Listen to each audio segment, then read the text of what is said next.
ভালোবাসার শেষ পরিণতি যখন ডিভোর্স আপিল, শুধুমাত্র একটা সই যখন সম্পর্কের ভিতকে নাড়িয়ে দেয়, তখন প্রশ্নের উত্তরে একটা কথাই বলতে হয়, সম্পর্কের গোড়ায় গলদ আজ।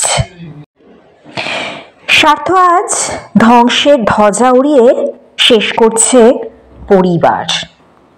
পরবর্তী প্রজন্ম টানাপোড়েনের মাঝে হারিয়ে ফেলছে শ্রদ্ধা, ভক্তি, ভালোবাসা। শিক্ষার নামে আজ কলঙ্ক, যে শিক্ষা জীবন বোধ শেখায় না, তা ধ্বংসের পথ প্রশস্ত করে।